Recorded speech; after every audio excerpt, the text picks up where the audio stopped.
Salve na igreja da Santa Paz do Senhor Jesus. Amém. Louvado seja Deus, mais uma vez estamos na casa do Senhor. É um privilégio, eu sempre costumo dizer, é uma oportunidade, é uma coisa que eu aproveitei, eu levo sempre comigo. As oportunidades são feitas para serem aproveitadas, e Deus nos deu essa oportunidade. Estamos na casa dele, glorificando na beleza da tua santidade. Você que tem a Bíblia nas suas mãos, o exemplar, abre no livro de Marcos, Evangelho que Jesus Cristo escreveu, o evangelista Marcos, no capítulo de número 5, uma passagem muito conhecida pela igreja, mas, aleluia, como eu sempre costumo dizer, é uma fonte inesgotável, e Deus mais uma vez vai falar de uma forma soberana para que o nome dele venha a ser glorificado. Livro de Marcos, Evangelho de Jesus Cristo, escreveu Marcos, capítulo de número 5. Louvado seja o nome do Senhor. Evangelho de Marcos, capítulo 5, do verso de número 30. Louvado seja o nome do Senhor. Glória a Deus. Aleluia. Glorificado seja o nome do Senhor. Quem achou, diga amém. Amém. A Bíblia diz dessa forma: Jesus reconheceu imediatamente que dele saiu o poder. Virando no meio da multidão, perguntou: quem me tocou nas minhas vestes? Respondeu seus discípulos: vi que a multidão te aperta e te dizem: quem me tocou? Ele, porém, olhava ao redor para ver quem isto fizera. Então a mulher, atemorizada, temendo, consistia do que nela se operava, veio, prostou-se diante dele e declarou toda a verdade. E ele disse: filha, tua fé te salvou, vá em paz e fica livre desse mal. Feche tua Bíblia, louvado seja Deus, coloca no teu assento. Senhor Deus, meu Pai, soberano tu és, está na terra, Senhor. Nesse momento, Pai amado, agradeço, Senhor, pelo privilégio. Agradeço, Senhor, Pai amado, por mais uma oportunidade, Pai, de estarmos na sua casa. Principalmente, Pai, pela responsabilidade de estar levando a sua bendita, santa palavra. Deus, ó Pai querido, que hoje me Senhor cresça, que o Senhor faça a tua obra, Pai, em nosso meio, Pai, como o Senhor já tem feito, Pai. E que agora, Pai amado, aleluia, não seja nada de mim, mas que o Senhor venha, Pai amado, usar a minha vida como instrumento poderoso para que se cumpra o seu propósito, Pai. O teu povo está aqui, a tua igreja está aqui, Pai querido, e nesta noite, Pai, fala para a igreja, Pai, que hoje que o Senhor cresça, Pai, manifesta a sua glória para a glória do teu grande nome. Assim nós pedimos, nós agradecemos em nome de Jesus. Amém. Aplaude Jesus, pode sentar-se, aleluia. Pode sentar-se. Deus te dê o nome do Senhor. Aleluia, louvado seja Deus. Aleluia, glorificado seja o nome do Senhor. Quando eu vejo a palavra do Senhor no livro de Marcos, uma passagem muito conhecida pela igreja, mas é necessário nós entendermos vários pontos aqui. Jesus aqui nessa época, nesse tempo, a sua fama já percorria por toda a Galileia, por toda a Samaria. Jesus já não era mais aquele filho de José que estava saindo da primeira parte, porque a segunda, você sabe que ele já, os seus prodígios, os seus milagres ficaram notórios, até a terceira parte, que é a terceira, que é a crucificação. Aqui aonde Jesus ia, o seu nome era falado, o seu nome era entoado, e todos ali das nações circunvizinhas conhecia quem era o filho de José, esse homem que veio para fazer a diferença. Mas o que me deixa mais alegre, pastor Cidinha, quando Deus me deu a palavra, eu sempre costumo dizer isso, que Deus tem as suas maneiras de usar cada um conforme a graça multiforme que Deus, o Espírito Santo, usa cada um. E na minha vida não é diferente. Eu sempre costumo, o Isaac aí, ele sabe, eu falo: Isaac, essa mensagem é para tal dia, essa mensagem é para outro. É o jeito que Deus me usa, porque Ele sabe todas as coisas. E quando o pastor Paulo me convidou, através do Espírito Santo, foi uma segunda-feira, e Deus abriu grandemente essa palavra. Eu não sabia o motivo, a razão, a circunstância, Mas aquilo foi mexido no meu interior. E ali eu só precisava, porque o Senhor me dá o caminho. Nós precisamos pegar o remo para chegar até o outro lado. E ali eu fui esmiuçando, e ontem à noite, Deus confirmou, porque ontem uma pessoa mandou mensagem para mim, para minha esposa, pedindo oração. E ali, a oração que ela pediu foi uma oração até difícil. E ali eu tive que deixar de fazer o que eu estava fazendo e comecei a entoar, glorificar a Deus e clamar por aquela alma. E dessa manhã Deus já confirmou essa palavra dessa mulher. E pastor, eu não estou entendendo o que o senhor quer dizer, eu vou explicar para você entender. Eu gosto de introduzir para que você entenda e receba o que Deus quer falar com você nessa noite. Quando nós falamos aqui de enfermidade, eu sempre costumo dizer, pastor Cidinha, que toda enfermidade, antes que ela seja enfermidade, João Paulo, ela tem sintomas. Os sintomas nada é do que sinais que o corpo representa que algo está errado. Isso é sintomas antes que a enfermidade. É um jeito tão sábio que Deus colocou em nós para você entender, para avisar que algo está errado. Quando você está com febre, aleluia, a sua temperatura se eleva para mostrar que alguma coisa dentro do seu corpo está errada. E ali você tem que chegar com o quê? Com antídoto, com remédio, para que haja a cura. Isso tudo acontece na área física e na área espiritual. Porque é necessário que tudo antes de acontecer, não acontece, pastor, esse dia do dia para a noite. Eu sempre costumo dizer isso quando eu ia fazer visita em casais, nos lares. Eu sempre falava, e até mesmo Jesus, lá em livro de Marcos, capítulo 9, quando ele desce, pastor, esse dia do monte, e ele vai até um homem, um pai, que está com seu filho lunático. A primeira pergunta que Jesus faz: quanto tempo isso sucede? Há quanto tempo isso está permitido? E o pai responde: desde a infância. Ou seja, nada acontece do dia para a noite. Não é assim. E pegando de novo na parte da enfermidade física, pastor Cidinha, a febre não vem do dia para a noite, a enfermidade espiritual não vem do dia para a noite. Vem de alguma coisa, algum descuido, ou muitas das vezes o lugar que nós frequentamos, que ali estava, aleluia, carregado de bactérias, que nós, com os olhos humanos, não temos essa percepção, e o corpo acabou, aleluia, captando aquilo. Mas tudo tem um começo. Por mais que nós ignoramos, isso vai crescendo. E como eu falei, quando eu vou nos casais, na época eu ia, mas eu falava assim, aleluia, quanto tempo isso está acontecendo? Porque começa um pouquinho, vai crescendo e vai crescendo. E assim começa a vida dessa mulher. Porque assim, pior do que uma enfermidade física, é uma enfermidade da alma. E aqui, esta mulher, a Bíblia não menciona, a Bíblia não fala da sua origem, a Bíblia não fala de onde ela veio, da sua genealogia.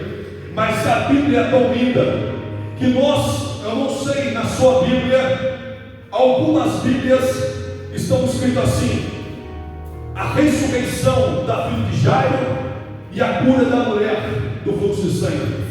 Em outras linguagens, que nem a minha está aqui, só está a ressurreição da filha de Jairo.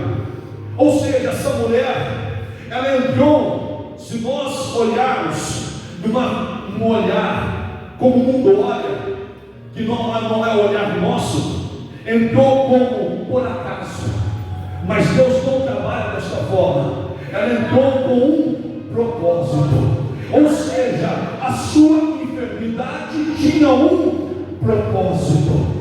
E esta mulher, a Bíblia diz assim, eu já estou passando pela introdução para entrar na própria mensagem.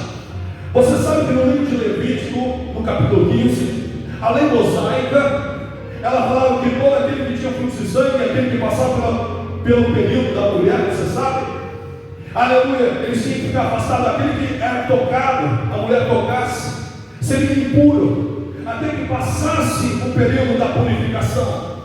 E é necessário que na época de Cristo ainda existia, que as mulheres, aleluia, que tinham fluxo de sangue, os leprosos, os cegos coxos, segundo alguns estudiosos, ficavam, já com João Paulo, no vale dos rejeitados, ficavam isolados da própria sociedade, sentindo como impuro. E essa mulher não é diferente.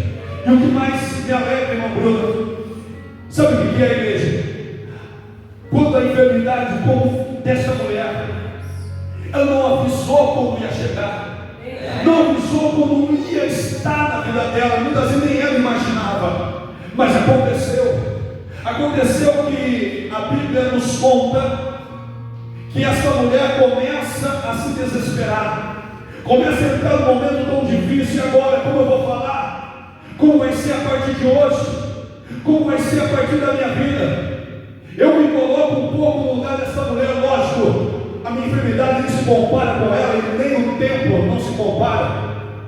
Mas quando o meu braço começou a ficar desse jeito, eu falei: Deus, e agora como vai ser? O prato começou a cair da mão, os copos começaram a cair da mão, e muitas vezes a própria empresa começou a olhar para você e falou assim: não sei mais o que fazer. Aí você tenta achar motivos, você começa a achar meios, mas não consegue. E muitas vezes você sente, aleluia, incapaz. E quando você olha a sua família dizendo: Ricardo, pode ser que eu faça as coisas, e você como provedor da casa, aquilo me machuca, porque aquilo é a missão que Deus me colocou. E olhar a minha esposa fazendo isso, eu sei, eu louvo a Deus pela vida dela, louvo a Deus pela vida dos meus filhos, mas eu sei que esse é o meu papel, e eu me sinto a olhar para mim, mas não está certo, Deus. E ali era o que Deus permitia. Essa enfermidade é para que tudo aconteça, para que o nome do Senhor venha ser glorificado. E aqui eu começo a minha mensagem. Eu quero que você grave muito com você. Eu estou enfermo, mas não estou morto. Eu estou enfermo, mas não estou vencido. Eu estou enfermo, mas não está acabado. Deus me trouxe aqui para dizer para você: aleluia, pode ser, aleluia, que o inimigo achou que a sua enfermidade espiritual, que você, aleluia, que o seu casamento não ia, aleluia, prosperar, que a tua vida, aleluia, familiar não ia crescer. O inimigo achou, aleluia, que ia ter um ponto final. Mas o que mais me alegra, meu irmão, quando, aleluia, Jesus está em nossas vidas, por mais que ele acha que há um ponto final, Deus sempre dá um recomeço, Deus sempre dá um escape, Deus sempre dá, aleluia, um ponto de saída. Mas eu tenho certeza de uma coisa: morrer você não vai não. Essa enfermidade, como disse pastor Cidinha, aleluia, aleluia, essa enfermidade não é para a morte, Lázaro, é para que o meu nome venha a ser glorificado.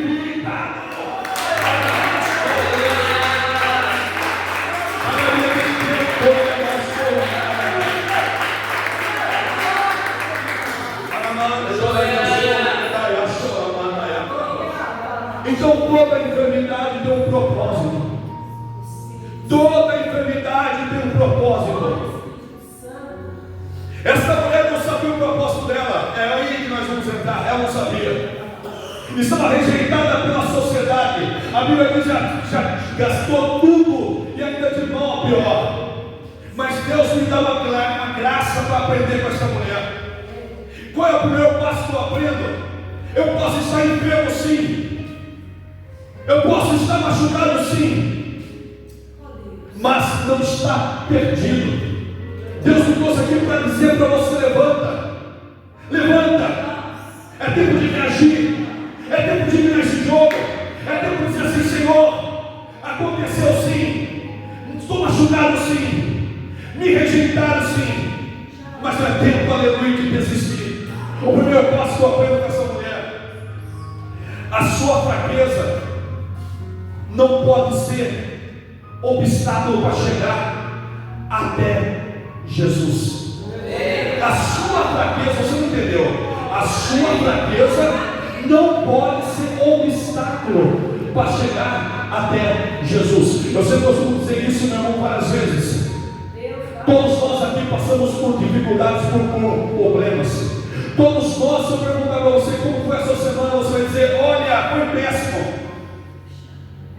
Mas uma coisa, meu irmão, eu sempre costumo dizer, não sei porque Deus está me colocando isso para dividir com a igreja. Você sabe a dificuldade do meu braço, mas você nunca viu aquele igreja chorando por causa do meu braço para você. Você nunca viu falando assim: olha, eu não aguento mais, eu vou abandonar. Você não viu isso. Eu posso dizer que está doendo, eu posso ficar machucado sim, mas você nunca vai ver, aleluia. Porque isso, meu irmão, aleluia, a nossa dor não pode ser maior do que a nossa fé. A nossa dor não pode ser maior do que a promessa. A nossa dor não pode ser maior do que aquilo que Deus tem colocado. Eu não sei o que Deus está falando para você: a sua dor, pastor Ricardo, você não sabe como foi a minha semana. Pastor Ricardo, você não sabe, eu tentei, aleluia, comprar uma casa, estava já certo, pastor, mas do nada, aleluia, deu errado, e agora eu não aguento mais. Eu vou, não, isso não pode, essa dor não pode, aleluia, pagar aquilo que Deus já tem para você. Pastor, eu planejei para as coisas, estão dando tudo errado. É porque, meu irmão, aleluia, é porque no caminho de Jairo, Deus vai te encontrar, Jesus vai te encontrar. Mas pastor, eu não entendi, eu vou explicar mais uma vez. Jesus não ia na casa dessa, aleluia, não ia passar na vida dessa mulher. Jesus nem ia passar, mas Jesus, meu irmão, ele conhece o caminho. Antes dele descer do outro lado da praia, a Bíblia diz assim que Jairo para ele. Pastor Paulo, eu acho lindo, lembra comigo na cena, quando Jairo chama ele, eu posso imaginar, aleluia, irmã Nádia, lembra comigo na cena, ele chegar, aleluia, X horas na casa de Jairo, mas ele pensa comigo, Jesus é estratégico, Jesus não perde ninguém, ele colocando os passos mais devagar, porque sabia que lá atrás tinha uma mulher debilitada, uma mulher rejeitada, uma mulher que estava, aleluia, de escanteio, e Jesus diminui os passos, porque sabe que a dor dela não impossibilitou de chegar até Jesus. Nessa noite, Jesus está falando para você, Jesus está falando para mim: a tua dor não pode ser obstáculo para chegar até o mestre. Por que, pastor, está dizendo isso? Porque muitas das vezes a gente se apega muito na nossa dor. A gente abraça muito na nossa dor. Não vou sair do quarto. É aqui que eu vou ficar, eu não quero falar com ninguém. Lógico que tem um tempo de chorar, eu acredito nisso. A Bíblia é bem clara, tem um tempo de chorar, mas tem um tempo de sorrir também. Tem um tempo de paz, um tempo de guerra, um tempo de ajuntar pedras, um tempo de afastar pedras. Eu acredito tudo nisso. Mas eu acredito ficar todo o tempo dentro do quarto e não sair. E quando Deus fala, saia. Até o tempo que Elias entrou dentro da caverna, Jesus, o próprio Deus, quer dizer, ele vai e manda o anjo visitar. Até o tempo Elias é permitido ficar lá, mas chegou um tempo que Deus falou: não, levanta. Tem tempos que nós ficamos ali no silêncio. A dor machuca, somos seres humanos, envolvidos por emoções, sentimentos. Deus entende tudo isso. O que Deus não consegue entender de nós, que todas as vezes Ele quer mostrar a graça dele sobre a minha vida, e mostrar que essa dor é para nos encorajar, que essa dor Ele permitiu, porque Ele conhece a tua estrutura, Ele conhece as tuas limitações, Ele sabe até onde você pode chegar. Mas essa dor não é para você colocar como troféu na porta, ali na sala, na porta da sua sala ou na sua sala, para dizer: olha o que eu estou passando, olha o que eu estou vivendo. Não, a galeria sua, meu irmão, não é galeria de sofrimento. Aquilo, meu irmão, aleluia, é testemunho para mostrar o quanto Deus ama. Para mostrar o quanto Deus mudou na tua vida. Não é para carregar com muleta, para falar assim: olha, eu sou coitadinho, eu não consigo. Deus me trouxe aqui para dizer para você nesta noite: a dor, aleluia, ela machuca sim, mas ela não pode ser obstáculo. Começa, aleluia, a olhar para o que Deus tem na sua frente. Começa a observar quem você era e quem você é hoje. Começa a olhar para a tua família, quem é e quem é, o que Deus fez na sua vida, meu irmão. Então não é dor nenhuma. E Deus está dizendo para você: quantas dores você já passou, quantas dificuldades você já passou, e hoje você está aqui porque você é forte, você está aqui porque eu fiz você prevalecer. Então não é dor nenhuma que vai fazer você alcançar o dom do milagre. É assim que Deus trabalha.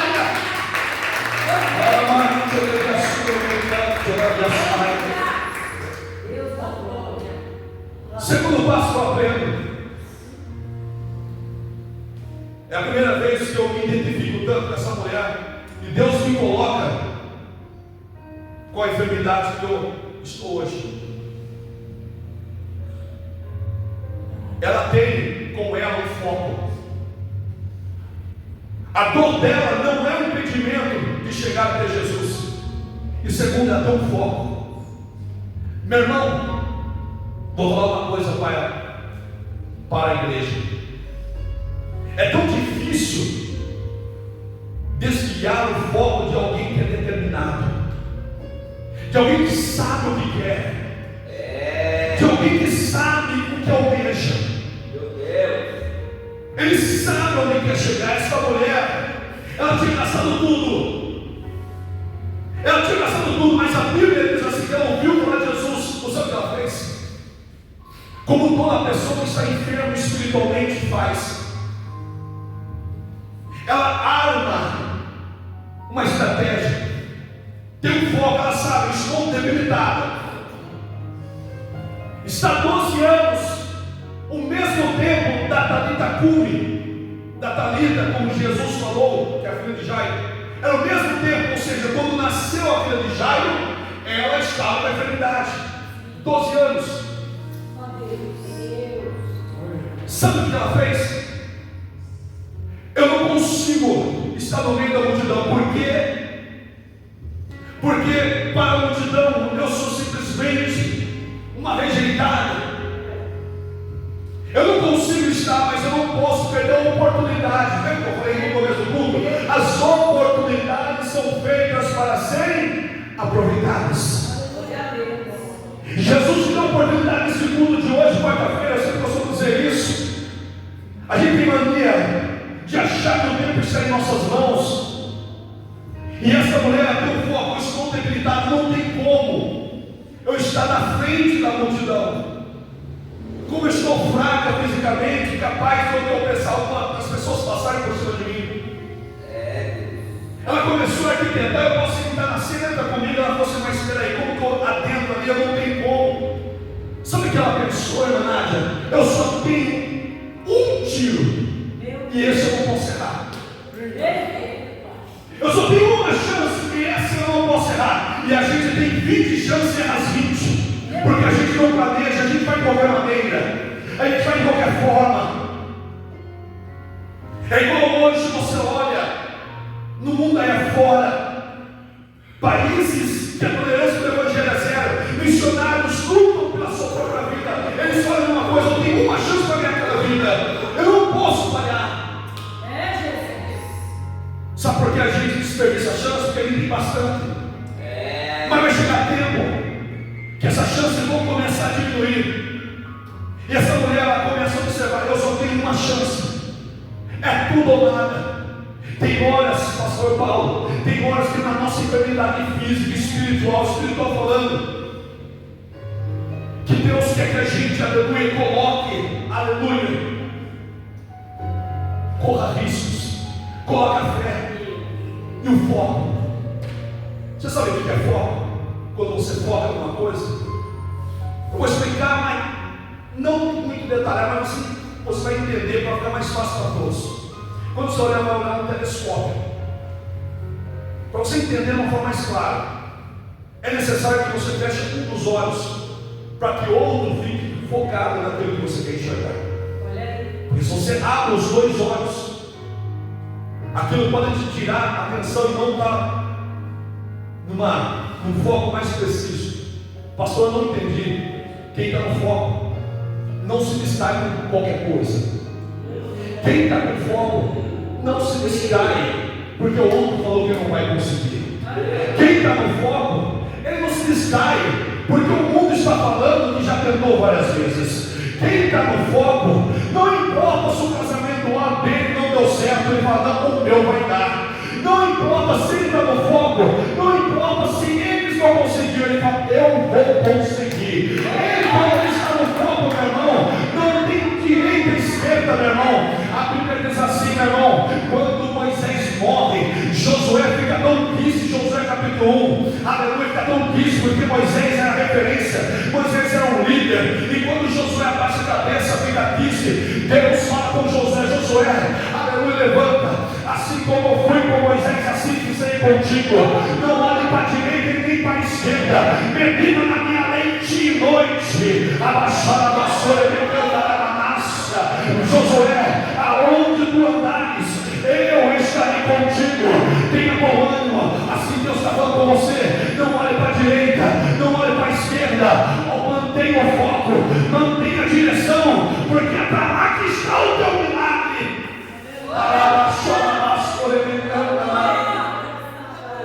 Pastor, já estou encerrando. Aleluia. Que a mulher estava debilitada. Entrou atrás da multidão, ela teve uma percepção, precisa dar por trás. Imagina a cena, Jesus encurtando os passos, porque sabia que ela estava lá. Jesus está dando uma oportunidade. E aquela multidão passava aqui, você já viveu em multidão, você sabe. É horrível, meu irmão. Pessoas te apertam, pessoas não te respeitam, pessoas não querem saber de onde você veio.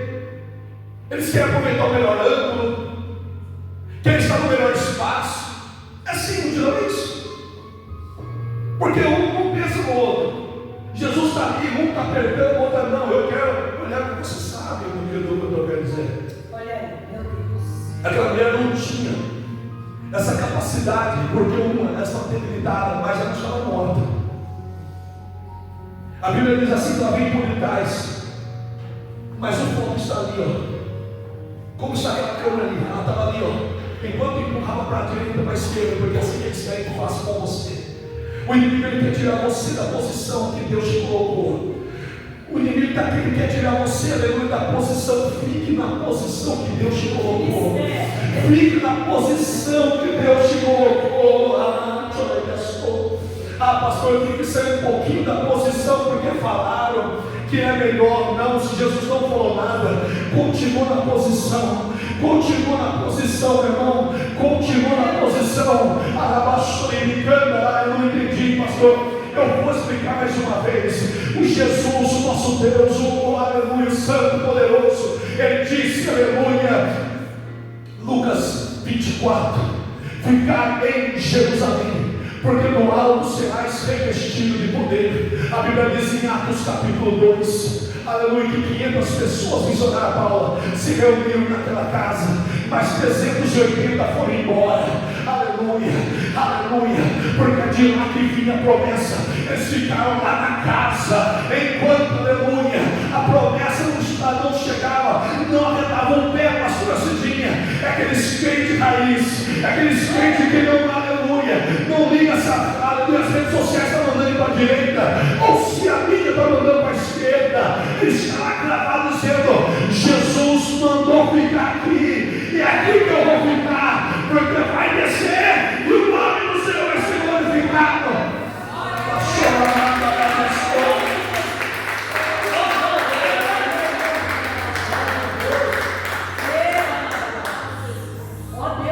Ela ficou ali.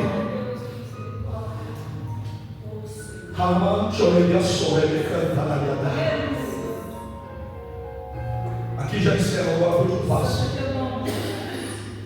É o mesmo foco que eu tive com o meu braço.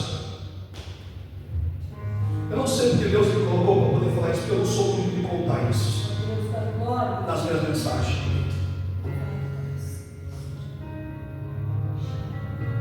Em 2021, quando aconteceu isso, muitos não sabem, eu me senti tão inútil.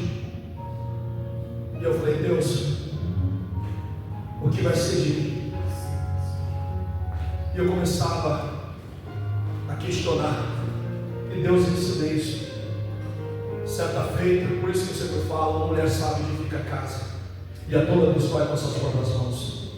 O que eu sou hoje, você fala isso porque eu tenho uma coluna tão grande, que é a minha esposa. Porque os dois andam juntos lado a lado. E ela falou: Ricardo, você está errando a direção. E eu comecei a focar mais, ficar mais quieto em silêncio. E comecei a buscar mais a Deus. E o foco meu estava mudando. Até que Deus foi falando comigo. Foi me ensinando.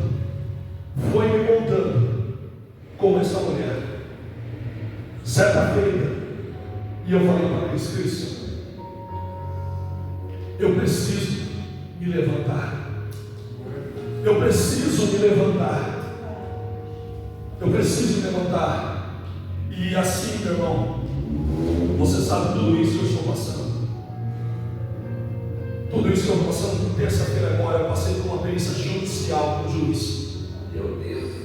Sabe o que é você entrar numa perícia e está o médico da empresa e o perito, e você não está com ninguém? Ninguém, não falo fisicamente falando, porque se você, nessa perícia do juiz, você tinha direito de você contratar uma médica sua. Mas para você contratar uma médica sua, você tem que pagar o dia dela. Então é uma desvantagem. Mas tudo isso fez com que eu entendesse muitas coisas. E Deus trabalha de uma forma, irmão Paulo, que eu fui buscar sobre serviço previdenciário, estudar mais sobre isso, estudar mais sobre perícias, estudar mais sobre leis. Uma coisa que eu tinha muita dificuldade, entrei lá na perícia judicial e eu falei: Deus, eu não posso mais voltar para trás. Eu tenho 3 crianças para sustentar e minha esposa. Eu não tenho médico para levar, mas o Senhor é o meu juiz. O Senhor é o meu médico. Você sabe o que é focar? Eu falei: não posso. E a Cris falou: cara, como você foi bem? Porque a Cris não podia entrar. Eu falei assim: eu só quero que Deus cuide da minha família, de mim, que eu não perca o foco. E aquilo serve para essa mulher. Não basta somente ter foco.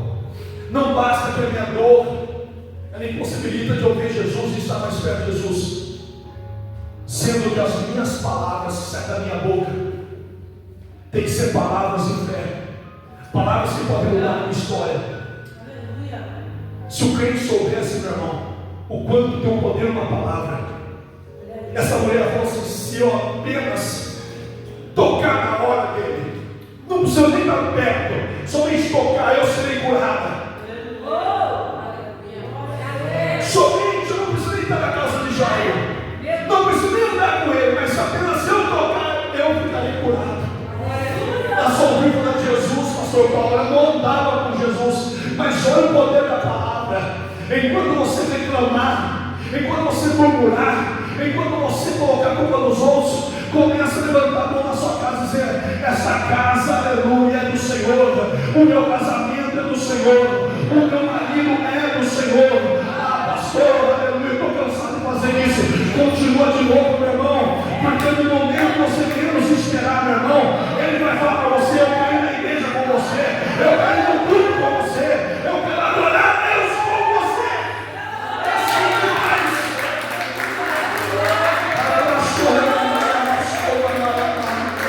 É assim que faz.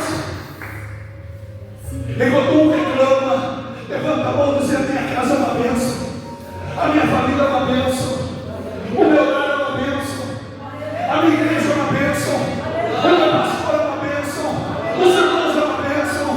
Arabaçu e me canta, arabaça, pode reclamar, deixa que o diabo já faz isso por conta própria, meu irmão. Nós somos do outro lado, meu irmão, e o outro lado não é para amaldiçoar, o outro lado é para abençoar. Então, meu irmão, levanta sempre a sua mão e começa a abençoar e profetizar, e você vai ver que as coisas vão aleluia mudar e o nome do Senhor vai ser glorificado. Até quando? Essa mulher já está. Eu já estou encerrando.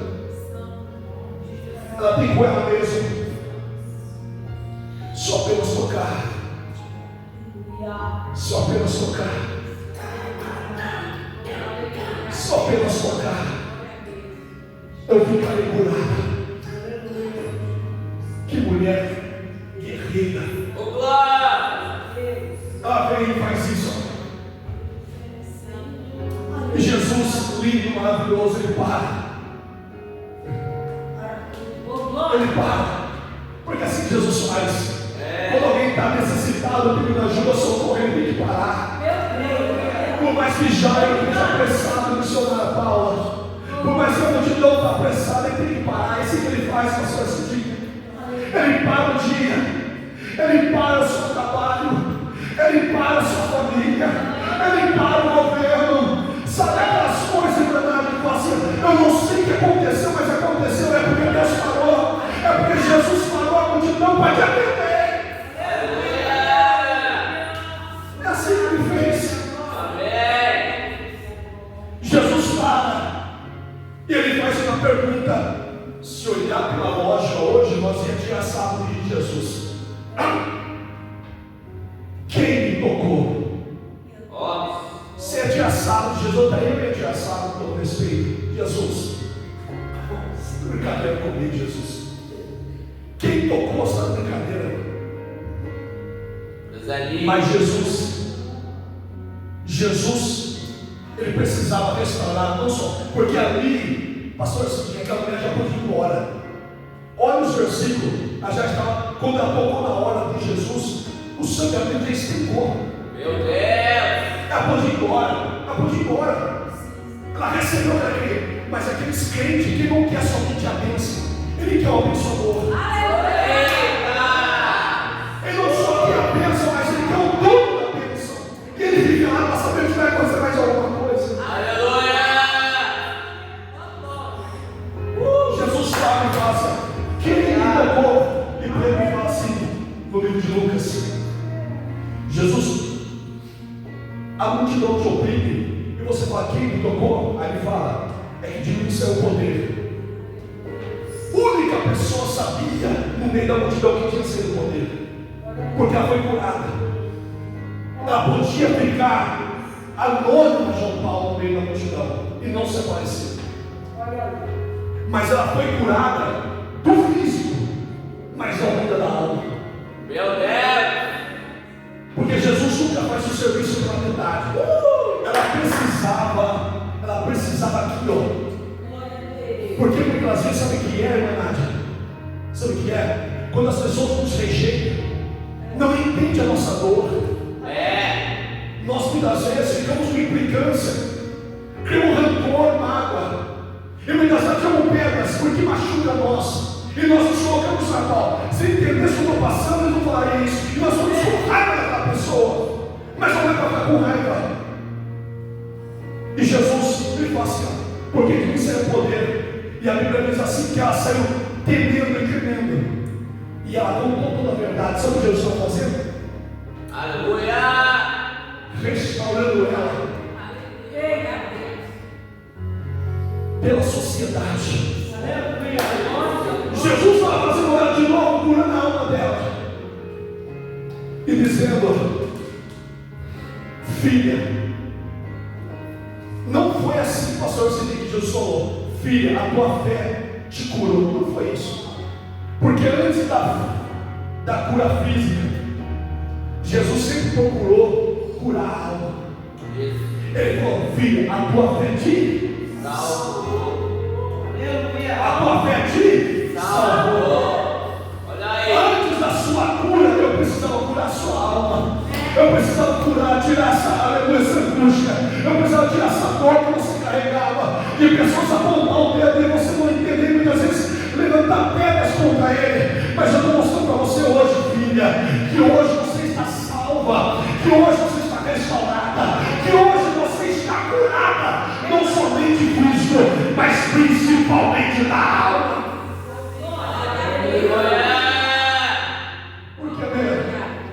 Porque a cura precisa vir aqui, irmão. É aqui. É aqui. É aqui. É aqui que eu preciso estar bom. É aqui no meu coração. É na alma. favor com você nessa noite. Como está a sua alma? Como estão os sintomas? Como está o sintoma da alma? Jesus está chamando você para vir diante da multidão e está dizendo: quem está me tocando hoje? Venha, se apresenta com a verdade. Abra seu coração e fala tudo que você está sentindo hoje. O Espírito Santo está dizendo para você hoje: abra o coração, esparrame na presença dele o teu problema, o que está te machucando. O que está te machucando. Se coloque de pé, por favor. Estou enfermo, mas não estou morto. Alabaçou e canta e assou. Jesus permitiu isso. E aqui Israel com a minha mão. Eu estava tendo uma conversa com a minha esposa. Eu falei: Cris, eu glorifico a Deus pelo meu braço. Eu falei assim: Cris, eu glorifico a Deus pelo meu braço, porque toda enfermidade tem um ensinamento. Eu falei: se não tivesse missionária Paula, a dor do meu braço, eu não faria faculdade. Eu ficaria encostado, eu ficaria no incômodo. Tem pessoas que gostam do cômodo, e Deus permite que a tempestade venha, porque conhece a minha capacidade sua para nós sairmos do barco, do comodismo. Eu falei: Deus, obrigado, Senhor, porque Deus sabia que o meu coração não tem um propósito de abrir o meu próprio negócio. Se eu ficasse acomodado, não tem muito mais fácil. Então Deus tem que fazer igual fez com Paulo, colocar uma espinha na carne, para fazer, para ver se acontece. Já viu filhote de águia? Você sabe o que filhote de águia faz? Filhote de águia, você sabe, quando nasce o filhote, eles colocam, você sabe, o ninho, mas embaixo daquele ninho, eles revestem ele, e ali ele fica um período. Cada tempo que vai passando, o missionário Paulo não nada, ele vai tirando um pouquinho daquele ninho, até chegar num ponto que o filhote ele pega um certo tempo, o ninho já está incômodo, porque está pinicando, está incômodo, está rígido, e a mãe vai empurrando com as patinhas, com os pezinhos, você pode entender melhor, com as garras, vai empurrando para ver se vai empurrando, porque não dá para ficar no tempo todo. Se Deus não mexer assim comigo, você não sai de lá. Se Deus não mexer comigo, você não sai de lá. Se não mexesse comigo, imagina que vai fazer dificuldade, meu irmão. Se não mexesse comigo, imagina que eu estava esse pensamento, eu vou abrir para um negócio com isso. Se não mexesse comigo, eu falei para Cristo, eu ia estar acomodado lá. Mas Deus teve que mexer no meu braço para que outras coisas acontecessem. Deus teve que mexer no meu braço, porque senão eu não conseguia acompanhar o crescimento das coisas que Deus colocou. Mas não tem, eu sei que vai chegar o tempo da cura. E Deus está falando para você: essa enfermidade não é para a morte, é para que o nome do Senhor venha ser glorificado. Senhor Deus, meu Pai, soberano por essa sua terra. Obrigado, Pai, por essa palavra. Estamos enfermos, mas não estamos mortos, meu Pai. Estamos machucados, mas não estamos vencidos. Chegará o tempo da cura, e já chegou para hoje.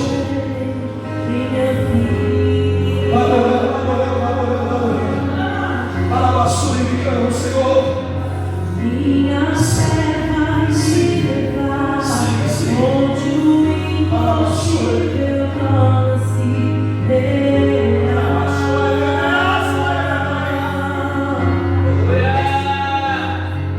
Eu milagre vim buscar, só você.